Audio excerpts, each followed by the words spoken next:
Nous abordons aujourd'hui le chapitre 3 concernant la réflexion plane et la réflexion sphérique, donc le miroir plan et le miroir sphérique, concave et convexe. Un premier paragraphe sera dédié à la réflexion plane, donc le cas d'un miroir plan. Ensuite, la réflexion sphérique, on parlera de la formation d'images, la notion de stigmatisme, les formules de conjugaison, les foyers F et F' et quelques applications de miroirs convergents et divergents. Et paragraphe 3 sera consacré à la représentation des miroirs sphériques dans les conditions d'approximation de Gauss et on terminera par un paragraphe sur la construction d'images. En ce qui concerne la réflexion plane, on considère un miroir plan éclairé d'un côté par un objet lumineux qui envoie des rayons lumineux vers la surface plane. On va repérer dans toute la suite un miroir plan comme étant une surface plane qui réfléchit la lumière presque en totalité. Bien. Donc un objet AB va émettre deux types de rayons. Un rayon qui est normal à la surface du miroir et qui est réfléchi selon la loi de Descartes, un angle d'incidence I égale à 0, angle de réflexion égale à 0, et un rayon qui se dirige sur un autre point O et qui sera réfléchi selon la loi de Descartes par un angle moins I. Et ces deux rayons, ils ne peuvent pas se croiser dans le milieu espace réel, ils vont se croiser par leur prolongement vers l'arrière en formant l'image B' du point B. Pour le point A, il envoie un rayon incident vers le miroir au point O et qui sera réfléchi sur lui-même parce qu'il est confondu avec la normale et vous aurez l'image A' qui est image du point A qui se trouve dans l'espace des objets réels. Bien. Si nous comparons les triangles ABO et le triangle OA'B', nous pouvons rapidement déduire que OA est égal à OA' et ça va être la relation de conjugaison du miroir plan. Aussi, A'B' est une image qui est virtuelle et AB est un objet qui est réel. Ici, je vais tout simplement revenir par rapport au chapitre 2 pour dire que le miroir plan est un miroir qui est rigoureusement sigmatique pour tous les points de l'espace. Si vous prenez une centaine de rayons issus de B, vous aurez toujours un point unique qui est B'. Donc le miroir plan est un miroir qui est rigoureusement sigmatique pour l'ensemble des points de l'espace. Alors, je considère cette configuration où le point A envoie un faisceau de lumière vers la surface plane du miroir plan.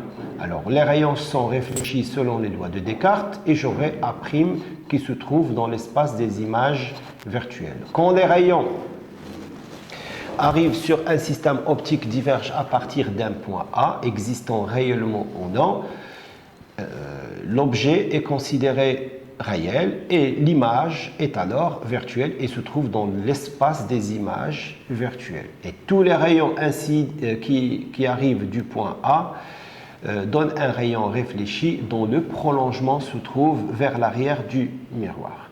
Alors aussi, tous les rayons qui sont réfléchis forment un faisceau divergent et qui semble provenir du point symétrique A', comme ça a été rappelé dans le cas du chapitre 2.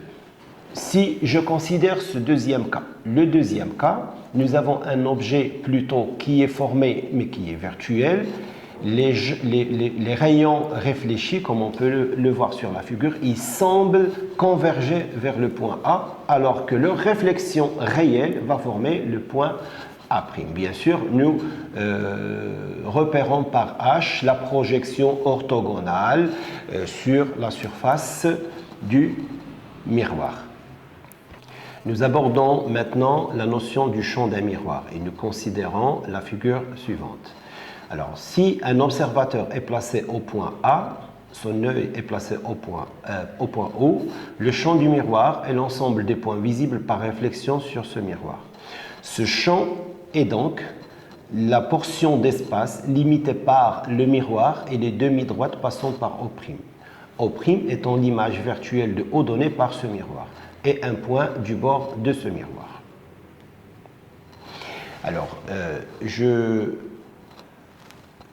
j'entame quelques propriétés des miroirs plans. Donc, on va parler des propriétés de translation et des propriétés de rotation.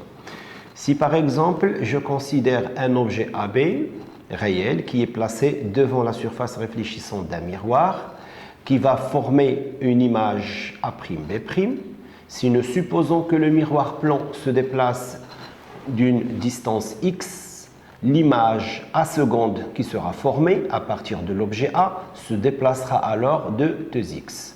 Juste moyennant la relation de Schall, je peux montrer facilement que A' A seconde est égal à 2x. En ce qui concerne la rotation, donc je considère deux miroirs plans qui font un angle alpha entre eux. Si un point objet est situé dans un milieu espace réel, va donner une image A' qui est une image virtuelle à travers ce miroir plan. Si le miroir effectue une rotation de alpha, l'image A seconde du point A de départ va effectuer une rotation de 2 alpha et nous pouvons facilement montrer que le point A' A seconde forme un angle 2 alpha par rapport au plan du miroir. Si nous avons deux miroirs qui sont associés avec un angle alpha quelconque, et si nous considérons cet angle alpha qui peut être mis sous la forme pi sur p, nous pouvons montrer par une formule de récurrence que le nombre d'images formées est égal à 2p moins 1, comme on peut le voir sur cette figure. Le deuxième paragraphe est consacré à l'étude de la réflexion sphérique. Donc, le miroir sphérique peut être défini comme étant une portion d'espace dont l'une des faces est réfléchissante. En général, c'est une calotte sphérique, comme on peut le voir sur la figure, de sommet S, dont le rayon du cercle de base est le rayon d'ouverture du miroir. Ce rayon est noté CS ou SC. L'axe principal du miroir est perpendiculaire au plan tangent au sommet de base S. On distingue deux types de miroirs, le miroir concave et le miroir convexe. Un miroir concave est un miroir qui est convergent. Un miroir convexe est un miroir qui est divergent. Donc, si je commence par le miroir convexe, le miroir convexe est un miroir qui est caractérisé par une surface réfléchissante qui se trouve de l'autre côté du centre C. Et lors de la construction, par exemple, géométrique, nous pouvons considérer qu'un rayon incident est réfléchi en effectuant donc un angle d'incidence qui est égal à l'angle de réflexion. La normale ici étant considérée comme étant la droite qui passe par le point d'intersection du rayon incident avec la surface et le point centre de ce miroir. Alors, pour la construction géométrique, je considère le schéma suivant, donc un miroir sphérique sur lequel est repéré donc l'axe principal, le centre C et le sommet S. Et je considère un rayon lumineux qui arrive de A vers le point sur la surface qui est B. Le schéma choisi sur cette figure est un schéma de miroir concave. Donc le point lumineux, il est placé sur l'axe principal. Le rayon réfléchi, il passe par l'axe principal, il fait l'intersection pour obtenir le point A'. Donc A' étant l'image du point A à travers ce miroir sphérique.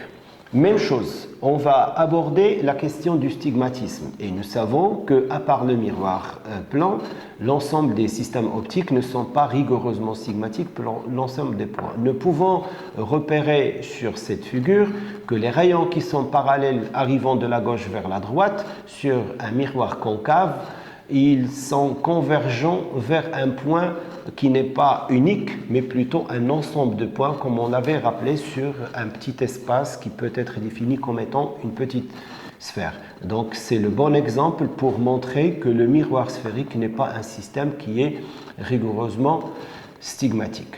Maintenant, nous arrivons aux relations de conjugaison que nous essayons de présenter à partir de cette figure. Donc nous considérons toujours le cas simple d'un miroir concave et nous considérons aussi les conditions d'approximation de Gauss. Nous considérons que l'objet il est petit, plan perpendiculaire à l'axe principal. Nous considérons que le système optique est un système de faible ouverture et nous allons choisir uniquement les rayons incidents qui sont petits.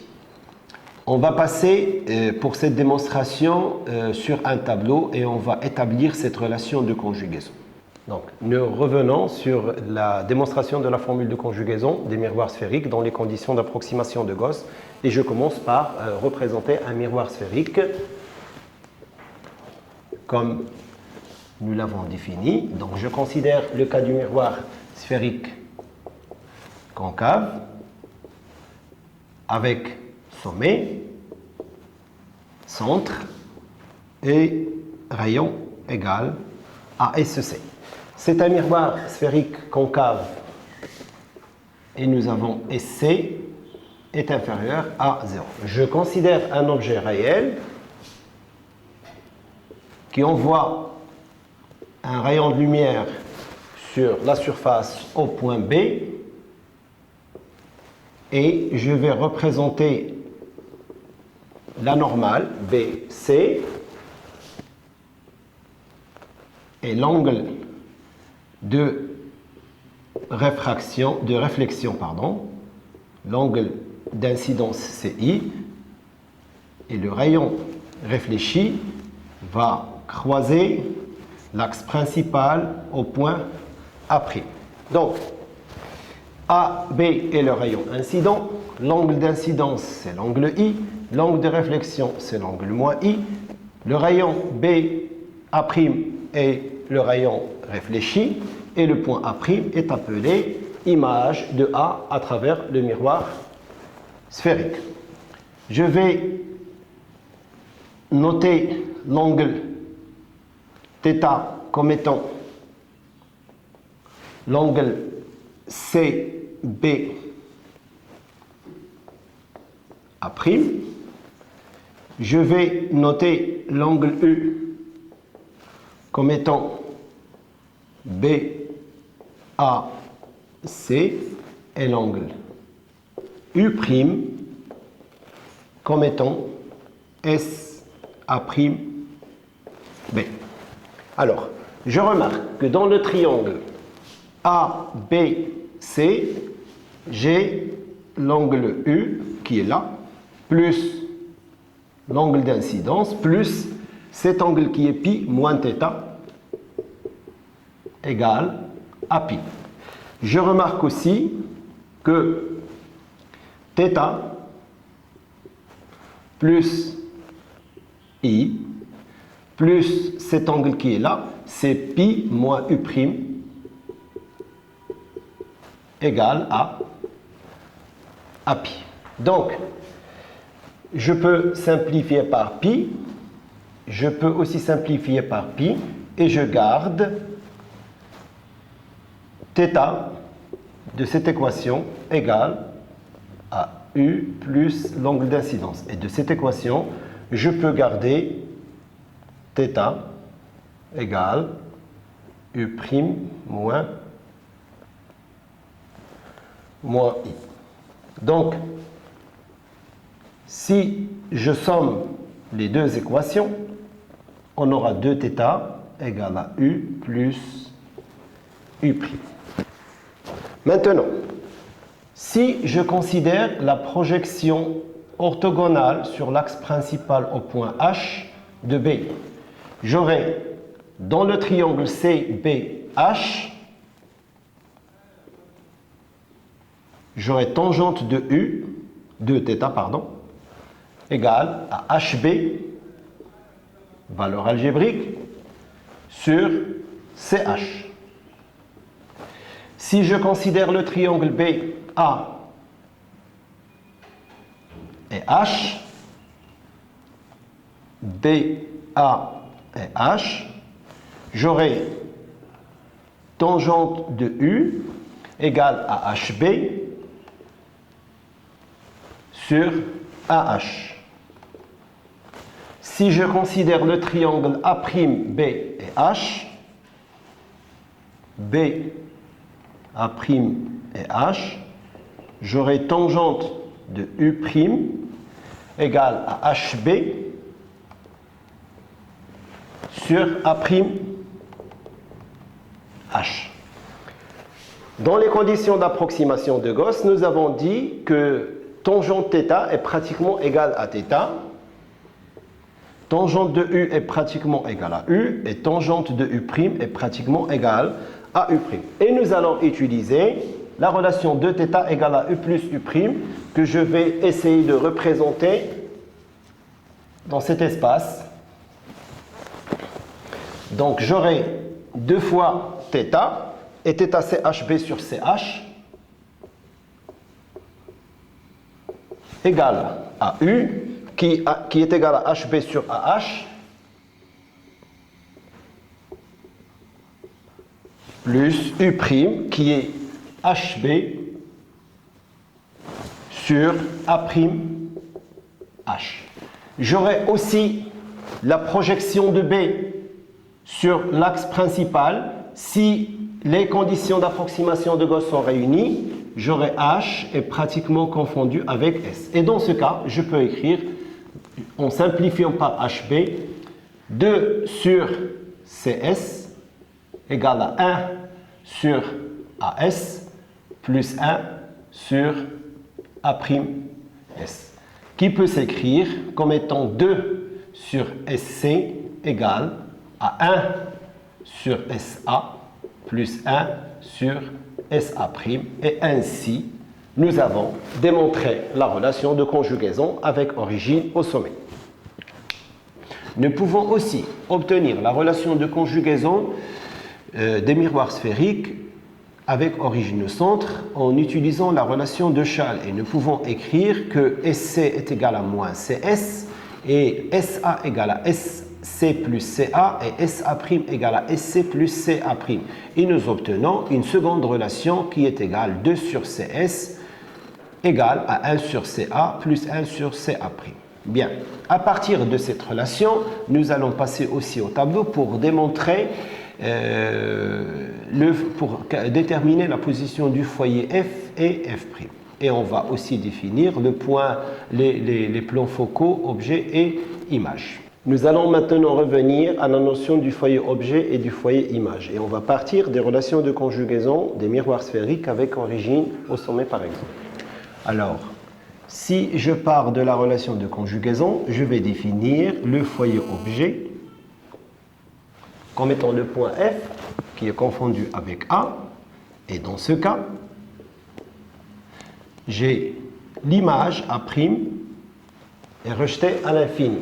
Alors pour le foyer image F', qui est confondu avec l'image, j'ai l'objet qui est lui situé à l'infini. Et on va partir des relations de conjugaison. Dans ce cas, j'aurai 2 sur SC égale à 1 sur SF plus 1 sur l'infini, A' étant à l'infini. Et dans le deuxième cas, j'aurai 2 sur SC égale à 1 sur l'infini, puisque A est à l'infini, plus 1 sur SF'.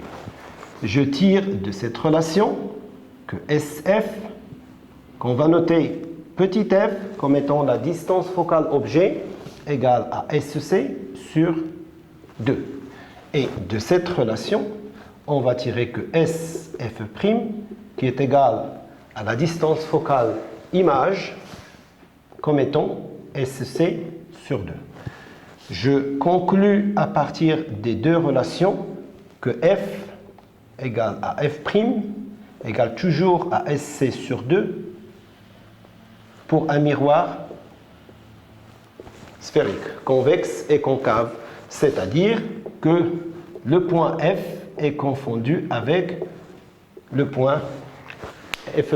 Nous allons maintenant passer à la formule du grandissement linéaire. Donc, le grandissement linéaire, c'est gamma, qu'on peut noter aussi gamma, est égal à A'B' sur AB, et ça représente la taille de l'image sur la taille de l'objet. Ce grandissement peut être positif, peut être négatif, peut être supérieur à 1 ou inférieur à 1. Alors, nous considérons un miroir sphérique concave avec son centre C, son sommet S, et ce point focal, objet et image confondus. On considère un objet réel qui envoie un rayon incident au point B et qui est réfléchi en passant par F d'après la propriété des foyers. Nous considérons aussi un rayon incident passant par le centre C qui n'est pas qui est réfléchi sur lui-même d'après la loi de Descartes, parce que C c'est un point de stigmatisme rigoureux et l'ensemble des points de la surface représente des points de stigmatisme parfait aussi. Et nous allons former l'image de B en point B', qui est l'intersection des deux rayons. Et j'aurai A'B'. Alors, nous allons essayer de déterminer gamma en fonction de C A et de C A'. Si je considère le triangle ABC, donc le triangle ABC, je repère l'angle ACB par l'angle alpha et je peux écrire tangente de alpha égale à AB sur AC. Le même angle que j'ai là, c'est le même angle qui est là, et je peux écrire aussi tangente de alpha est égale à CA',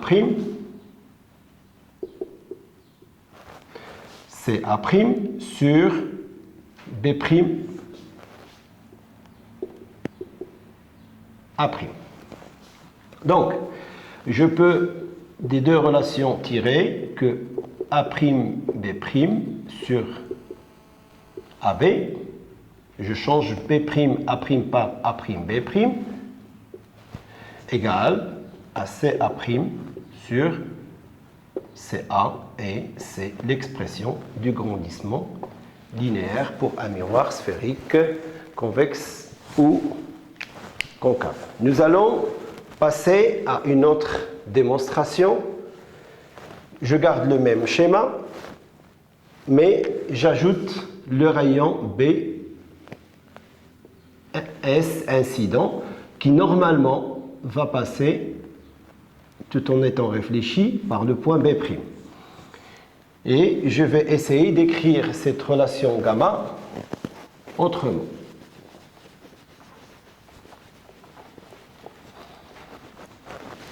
Donc, je considère cette fois les triangles ABS et A'SB', A'SB'.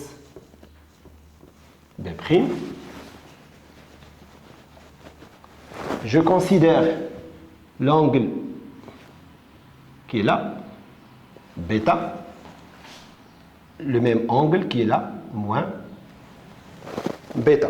Et je détermine tangente de bêta égale à AB sur AS.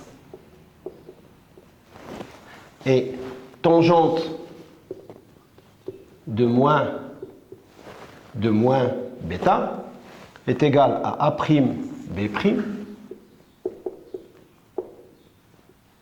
sur A' sur SA'. sur A'S, pardon. Sur A'S. Des deux relations, je peux tirer que A'B' sur AB, sachant que tangente de moins bêta est égale à moins tangente de bêta. J'introduis un signe moins ici. J'aurai A'B' sur AB est égal à moins SA' sur SA égale à gamma. Et j'ai une autre forme du grandissement linéaire pour un miroir sphérique concave ou convexe. On peut aussi montrer que gamma est égal à moins F sur FA est égal à moins F'A' sur F'. Dans ce cas, nous pourrons tirer la relation FF' moins FA F'A' égale à 0, qui est appelée la relation de Newton et qui est aussi l'équivalent d'une relation de conjugaison pour des miroirs sphériques. Nous passons ensuite vers la notion de miroir convergent et miroir divergent et nous remarquons rapidement que le miroir concave est un miroir qui est convergent. Tous les rayons qui sont issus d'un objet, ils sont convergents et pour le miroir convexe, tous les rayons qui arrivent de l'espace réel, ils sont plutôt divergents. Alors, pour revenir aux conditions de Gauss, nous allons choisir la convention suivante. Au lieu de considérer une surface sphérique, et puisque les conditions de Gauss établissent que le système optique est un système de faible ouverture, nous conviendrons de choisir cette ouverture comme étant une surface plane, parce que l'approximation H est confondu avec S correspond parfaitement à cette notion. Et nous allons, dans la suite de ce chapitre, considérer les configurations du concave comme étant juste une surface plane avec des bords qui sont orientés vers le centre C et le miroir convexe comme étant une surface plane réfléchissante avec des bords qui sont plutôt orientés vers le point C. Dans le dernier paragraphe, nous allons essayer de construire quelques cas d'image à partir de points objets. Si nous considérons un objet à l'infini, l'objet qui est à l'infini va réfléchir des rayons sur des points images. Donc l'objet à l'infini, l'image sera sur le plan focal objet. Le point A' est confondu avec F' et le point B' étant sur le plan focal image est considéré comme étant un foyer secondaire image. Si nous avons un miroir convexe, tous les rayons qui sont à l'infini vont avoir leur prolongement vers le foyer image qui se trouve du côté du centre C et ils seront réfléchis en ayant leur point de convergence virtuel vers le point F'. Le point A' sera sur le point F' qui sera le point focal principal, alors que B' est considéré comme étant image, mais comme étant un point image